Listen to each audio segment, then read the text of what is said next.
할렐루야.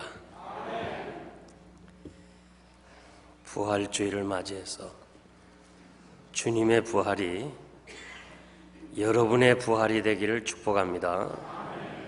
우리가 주변을 조금만 신경을 써서 보면 부활 사건은 너무도 많이 볼 수가 있습니다.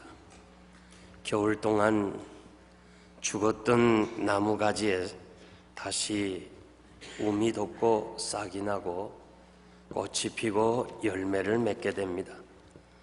세상 만물이 죽음에 의해 보존되고 소생된다면 만물의 주인으로 창조된 사람들이 70년 혹은 80년, 100년으로 끝나서야 되겠습니까?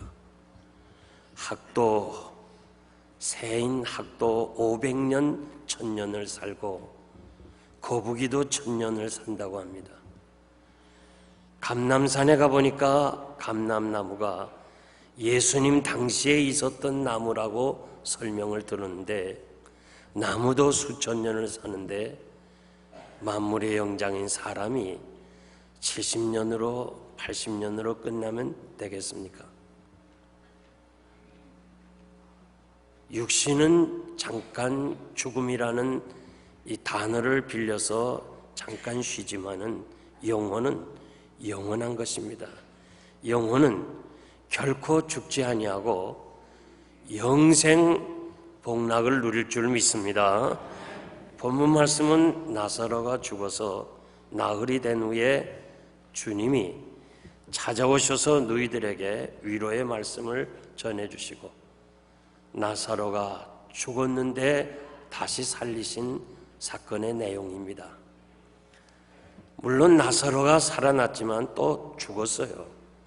예수님 당시에 몇 사람을 살렸지만은 결국 죽었습니다. 왜 예수님이 죽은 나사로를 살리셨느냐? 오고 오는 모든 사람들에게 부활에 대한 실증을 보여주기 위해서 우리가 죽어서 끝나는 것이 아니라 다시 산다는 사실을 대표성 있게 가르쳐 주기 위해서 이런 일을 행하셨습니다. 예수님이 계신 예루살렘에서 이 베다니까지는 오리쯤 된다, 가까운 거리에 있습니다. 우리 주님이 나사로가 죽었다는 거 다 알았어요. 그런데도 일부러 나흘이 지나서야 왔습니다. 이 유대 그 관습에 의하면, 그들의 문화에 의하면 사람이 죽은 지 3일이 지나면 이제 이 영혼이 떠나는 거예요. 3일 동안에는 시신 부근에 있다가 다시 들어갈 수도 있다는 거예요. 그래서 우리 주님이 나흘을 기다렸다가 이 하루나 이틀에 가셔서 살리셨으면 죽은 자를 살리신 것이 아니고 기절했다가 살았다는 그런 오해를 받을까 봐 일부러 나흘을 지나서야 나사로의 그 집에 방문을 하게 되었습니다. 주님은 제자들에게 내 친구 나사로가 잠들었으니 깨우러 가자고 그랬습니다. 그럴 때 제자들이 선생님, 잠들었으면 자기가 일어날 텐데 굳이 깨우러 가야 됩니까? 우리 주님은 죽음을 죽음이라 하지 않고 잔다고 그랬습니다. 그 주님의 말씀을 이해하지 못하니까 나사로가 잠든 것이 아니라 죽었다고 다시 설명을 했습니다. 사도들이 주님이 죽었다가 다시 산 것을 본 후에는 저들은 죽음이라는 단어를 쓰지 아니하고 잔다고 그렇게 기록을 했습니다. 이 잔다는 말은 깨어난다는 것을 전제로 하고 있습니다.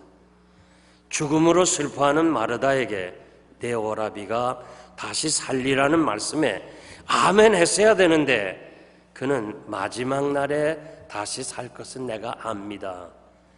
이 히브리 문화권에서는 부활에 대한 전통적인 해석이 있습니다.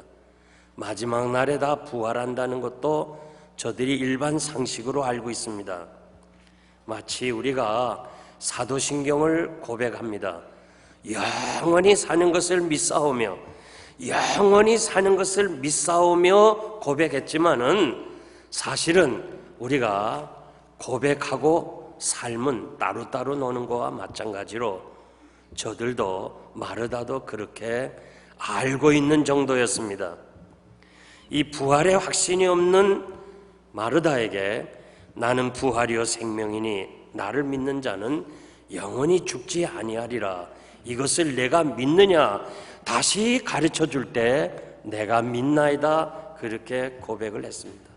한 단계, 아는 단계에서 믿는 단계로 올라갔습니다.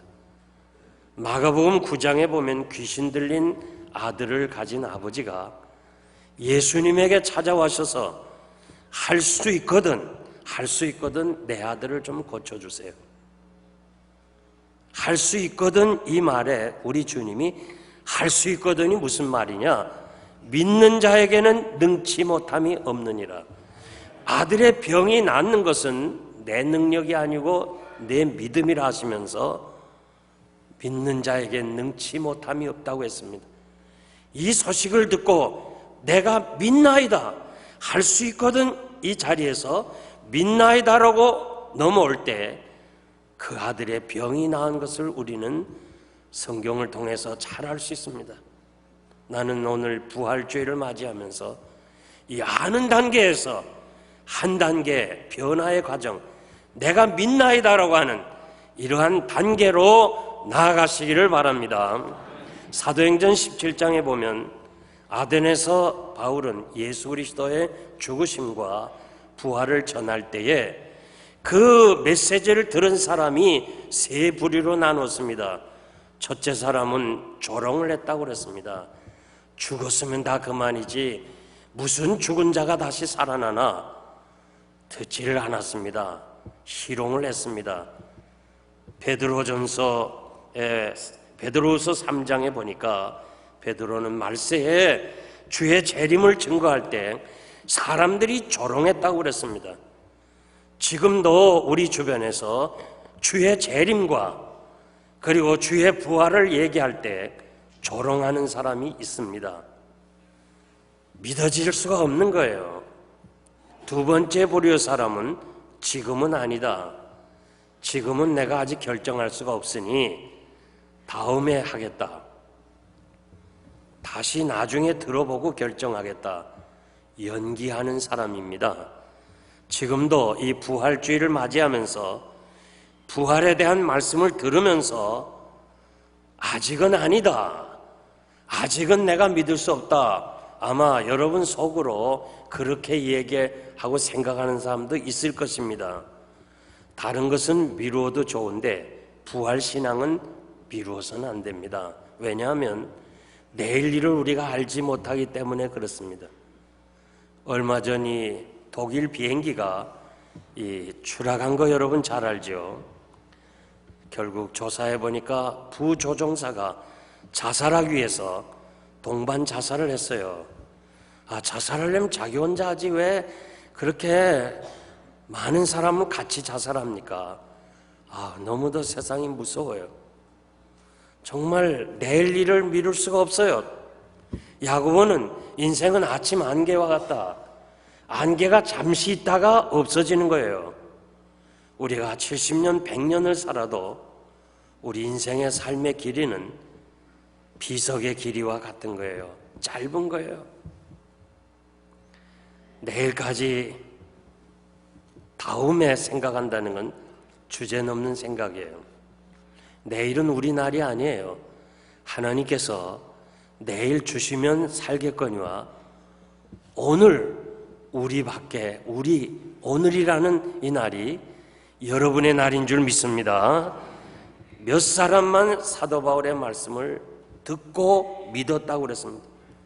나는 오늘 이 자리에 참석하신 여러분, 영생교회 나오신 여러분들이 부활에 대한 소식을 들을 때 예수의 부활도 믿고 나의 부활도 믿고 우리 모두 공동체가 다 하나님 앞에서 부활해서 영광스러운 하나님의 나라에서 영원히 살 것을 확실히 믿으시기를 바랍니다. 초대교회 성도들은 모일 때마다 예수님이 다시 살아나셨다, 그런 인사를 했습니다.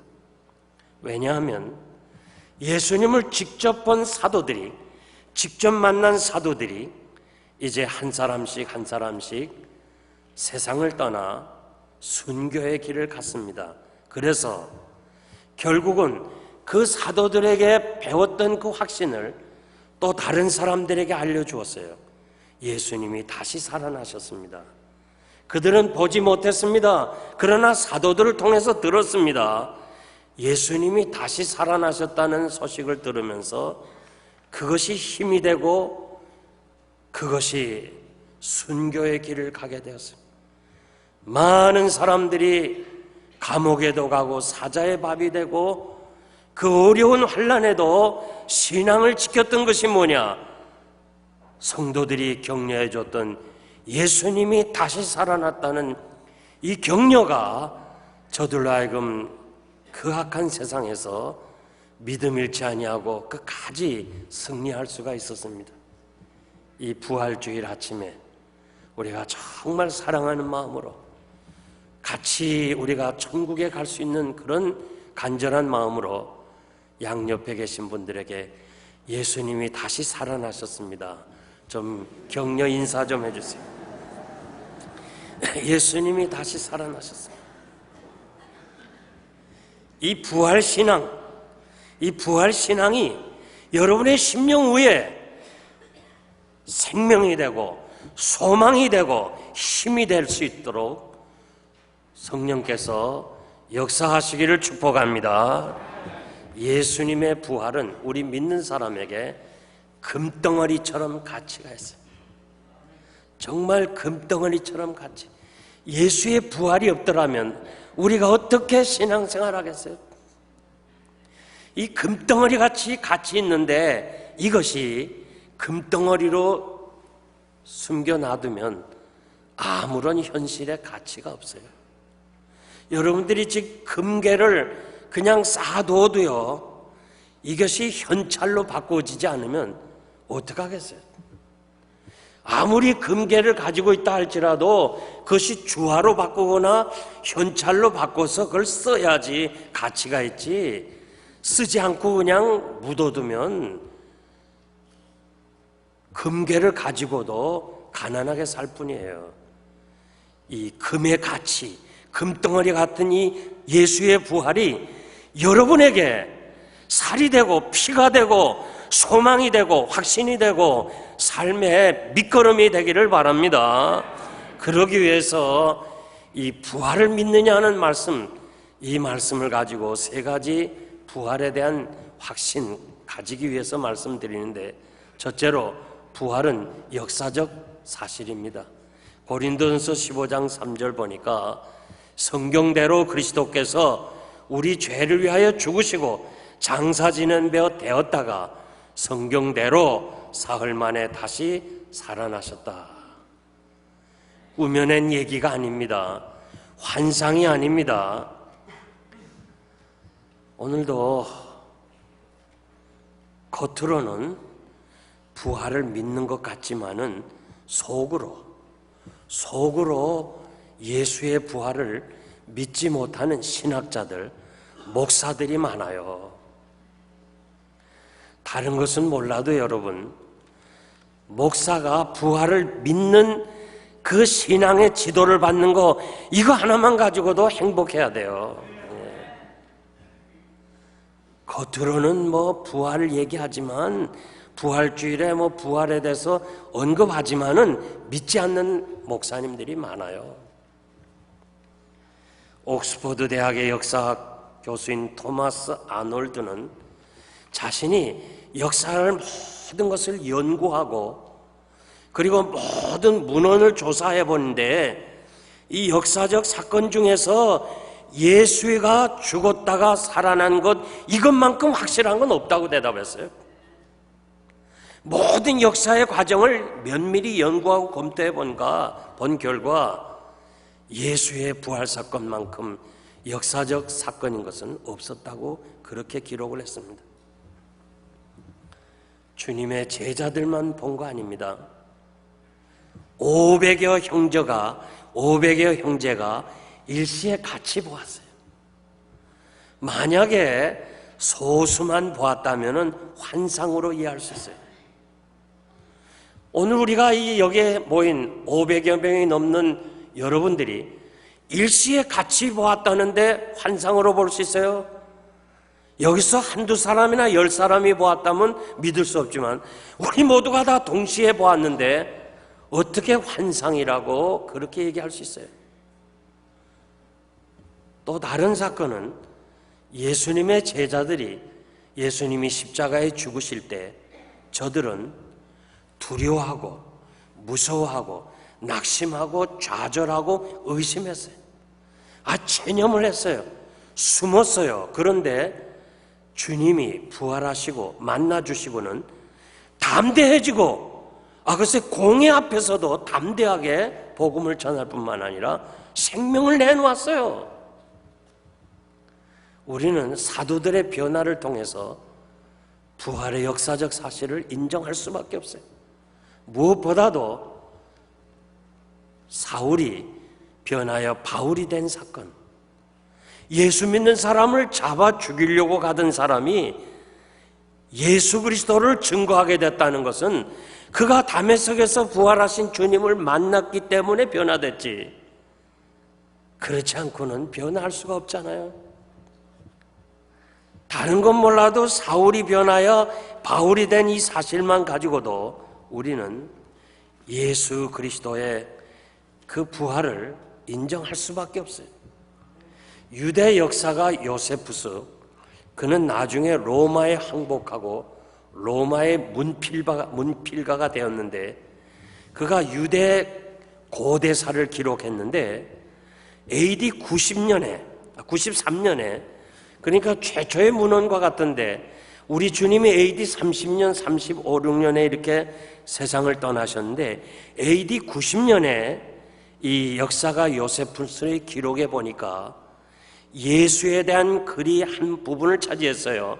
이 즈음에 예수라는 현자 한 사람이 나타났는데 놀라운 일을 행했으며 많은 유대인들과 헬라인들에게 존경을 받았고, 그리고 이 유대인 고위층의 사람들이 예수를 비난하고 그리고 십자가에 처형하도록 종료해서 빌라도가 십자가에 처형을 하였고 3일 만에 다시 살아나서 그들 앞에 서서 그들에게 보여줌으로 그들이 담대하게 예수를 전하게 되었고 지금까지 예수를 따르는 무리들이 많았더라, 그렇게 기록됐어요. 이거 예수 믿지 않는 사람이 기록했어요. 역사가가 기록했어요. 그가 친히 보고 듣고 그리고 기록한 문헌에 예수가 죽었다가 다시 살아났다는 거예요. 여러 가지 그 증거들이 많지만은 가장 큰 증거, 가장 큰 확신한 거는 오늘 여러분들이 교회에 나와서 예수를 믿게 됐다는 거, 이것이 부활의 가장 큰 증거예요. 가장 큰 확신이에요. 부활이 없다면, 부활이 믿어지지 않는다면 무엇하러 예수 나와요? 예수 믿어요. 무엇하러 교회 나오세요? 시간이 많아서 나왔어요? 아니잖아요. 부활을 믿기 때문에 우리가 예수 믿는 거예요. 만약에 부활이 없다면 여러분은 불쌍한 사람이에요. 주일날 놀러 가지도 않고 여기 왔고, 여러분은 불쌍한 사람이고 나는 가련한 사람이에요. 그러나 우리가 예수의 부활이 나의 부활이 되고 우리가 세상으로 끝나는 것이 아니고 다음 오는 세상이 있다고 하는 이 믿음, 이 확신이 있기 때문에 우리가 예수 믿는 거예요. 이런 확신, 이러한 신앙이 여러분에 있기를 바랍니다. 두 번째, 예수의 부활은 나에게 신앙이 돼야 돼요. 부활 신앙이 마르다처럼 어떤 히브리 문화의 개념으로 생각해서는 안 돼요. 내가 믿느냐 할 때 마지막 날에 다시 살 것은 믿습니다, 그래서는 안 돼요. 이 부활 신앙이 자기의 삶을 지배해야 돼요. 우리가 잘 아는 대로 베드로는 적은 계집아이 앞에서도 예수를 모른다고 했는데 어떻게 공회 앞에서, 아주 살기가 등등한 공회 앞에서 담대하게 예수의 부활을 전할 수 있습니까? 쉽게 말하면 죽이라는 거예요. 나 죽이라. 나 죽어도 좋다. 나 죽으면 예수님처럼 부활하겠다. 이것이 사도들의 신앙 고백이었어요. 행위였어요. 삶이었습니다.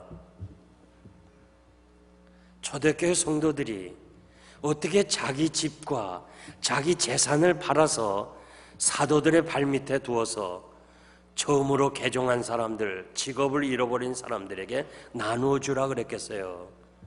옛날이나 우리나 똑같아요. 자기 집 팔 수 없어요.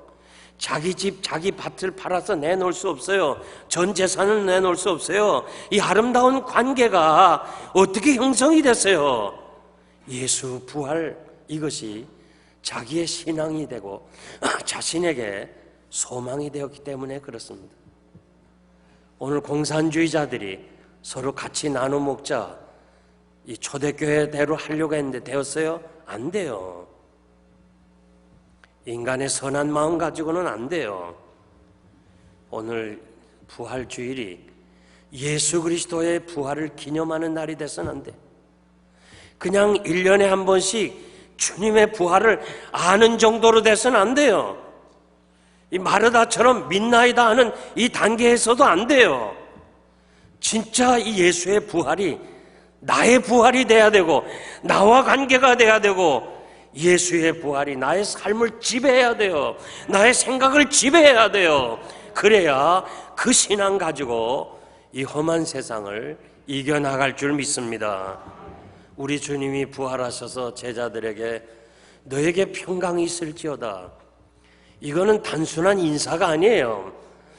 빛이 있으라 할 때 빛이 있었던 것처럼 두렵고 무섭고 좌절되고 정말 어떻게 잡혀서 자기도 죽을지 모르는 그들에게 평강을 준 거예요.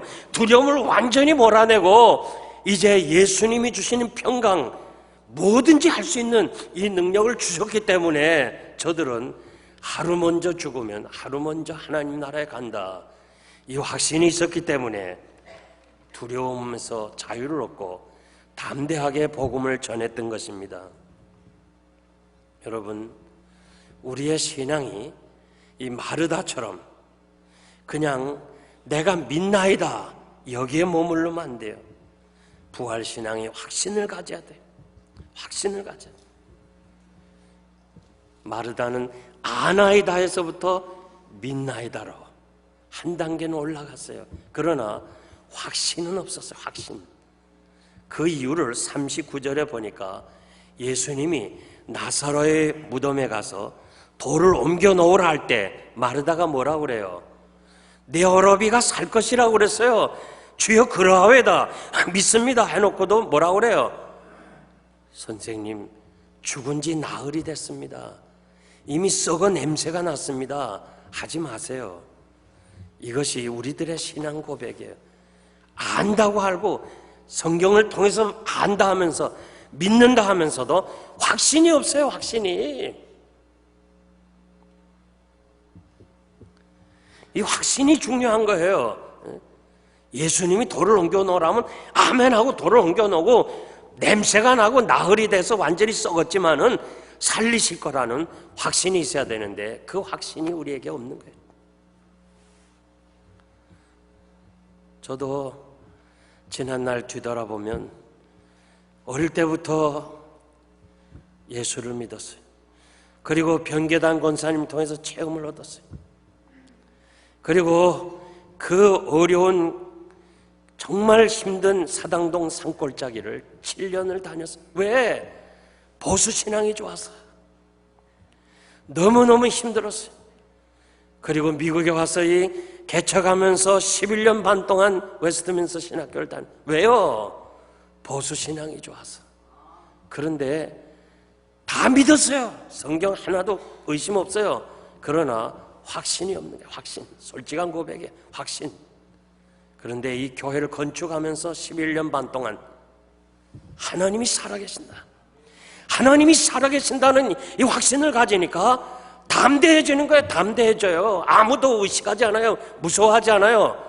내가 지나온 목회하면서 절대 사람을 의식하지 않았어요. 장로님들 의식하지 않았어요. 왜? 담대해지는 거예요. 하나님이 살아계시고 지금도 주님이 살아 역사하신다는 거, 이것을 성전 건축하면서 체험을 했어요.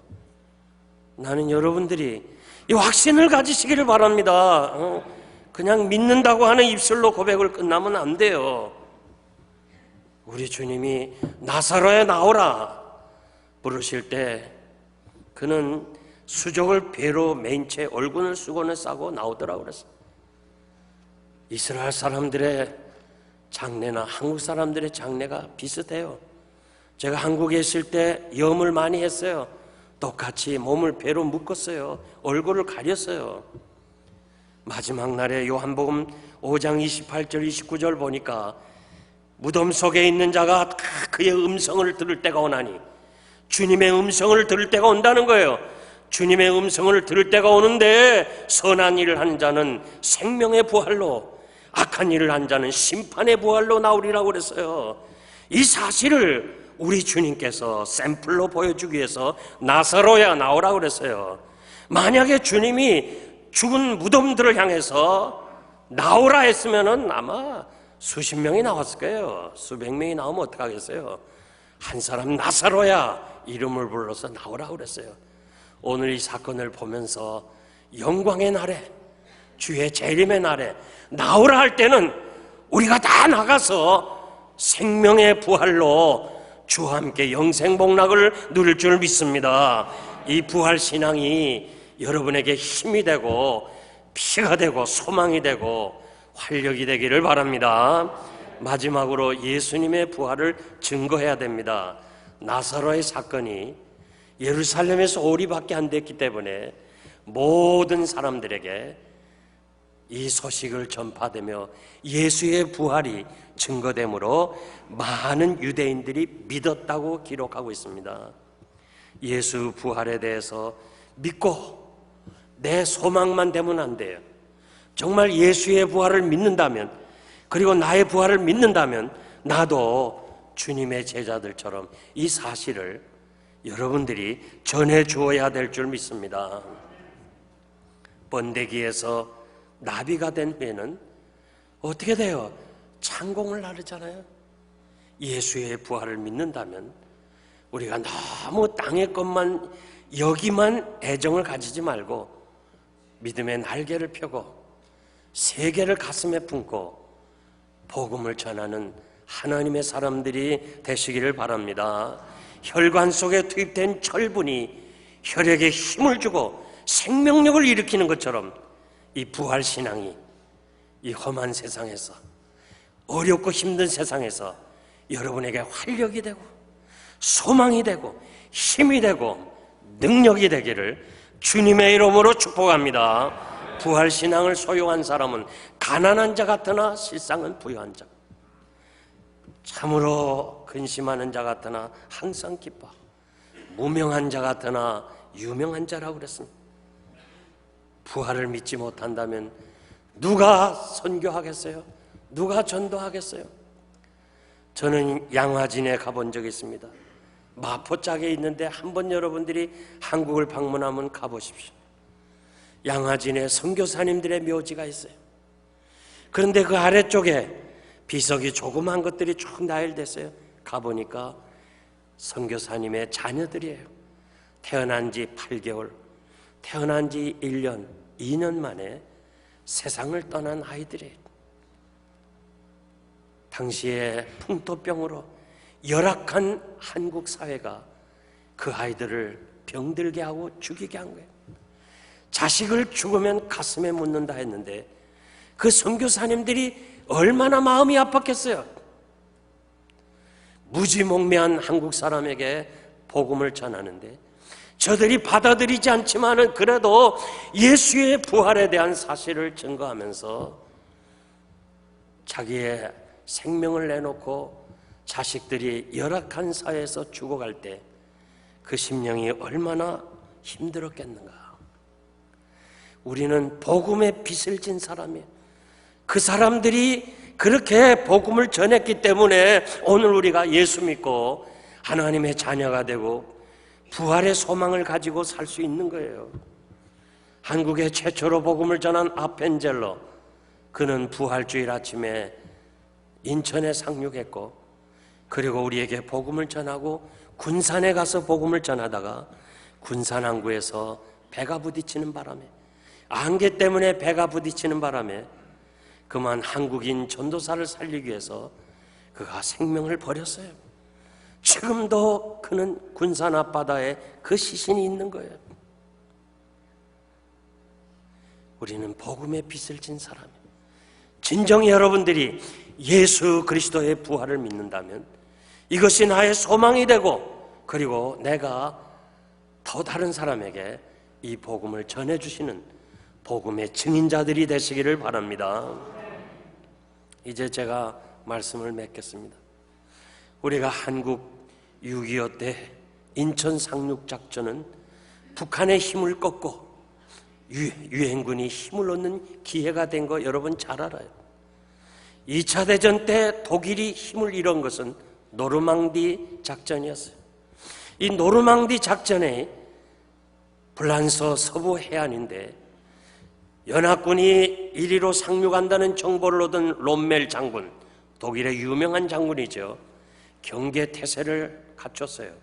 그런데 며칠 동안 비가 오고 안개가 끼고 그리고 강풍이 일어나고 바다가 풍랑을 할 때 롬멜은 오늘 밤은 괜찮다 생각했어요. 오늘 밤은 전혀 들어올 수가 없는 거예요, 상황이. 그래서 그는 아내의 생일을 위해서, 축하하기 위해서 집으로 돌아갔어요, 그 밤에. 그리고 지휘관들도 전부 다 오늘 밤이야, 괜찮다, 이 밤에 어떻게 작전을 할 수 있나 해서 다 위치를 벗어났어요. 이때를 틈타서 연합군의 사령관 아이젠하워 장군은 8개국 연합군들이, 그 지휘관들이 회의를 했어요. 오늘같이 이렇게 험한 때는 상륙하기가 힘듭니다, 안 됩니다 할 때 아이젠하워가 갑시다. 그렇게 해서 전쟁을 일으키는 그날을 D-Day라고 그랬어요. D-Day. 그것이 유래가 돼서 지금도 사람들이 D-Day라고 그래요. D-Day. 결국 독일이 여기서 힘이 꺾이는 거예요. 이 노르망디 작전의 패전을 함으로 그 기세가 꺾였어요. 꺾였다고 완전히 패전한 거 아니에요. 발악을 했어요. 최후로 발악했지만은 결국 노르망디 작전의 패전이 독일이 손을 들고 말았어요. 패전했어요. 연합군이 승리할 때 그날을 V-Day라고 그랬어요. V-Day. D-Day라고 하지 않고 V-Day. 빅토리라는 거예요. V-Day. 승리했다는 거예요. 예수님이 십자가에서 죽으신 사건, 악한 원수 마귀의 세력, 특히 사망의 권세를 이기시는 이 고난의 십자가가 저는 D-Day라고 생각합니다. 이미 사탄의 세력은 꺾였어요. 주님이 십자가에 죽으심으로 우리가 결코 사탄에게 패하는 건 아니에요. 그러나 아직도 사탄은 여러분을 넘어지게 하는 거예요. 아직도 최후 바라가는 거예요. 언제인지 모르지만 maybe tomorrow, 어쩌면 내일인지 몰라요. 언제인지 모르지만은 주님이 다시 영광스럽게 오시는 그날을 우리는 V-Day라고 부를 거예요. 지금 우리는 D-Day와 V-Day 사이에 있어요. 지금 이 사이에 있어요. 여러분들이 정말 우리의 생각과 마음을 부활신앙으로 지배를 받고 이 악한 세상에서 형식적인 신앙생활 하지 말고, 교회만 왔다 갔다 하는 신앙생활 하지 말고, 이 확신을 가지고 부활의 소망을 가지고 믿음으로 승리하시는 여러분 되시기를 주의 이름으로 축복합니다. 기도하겠습니다.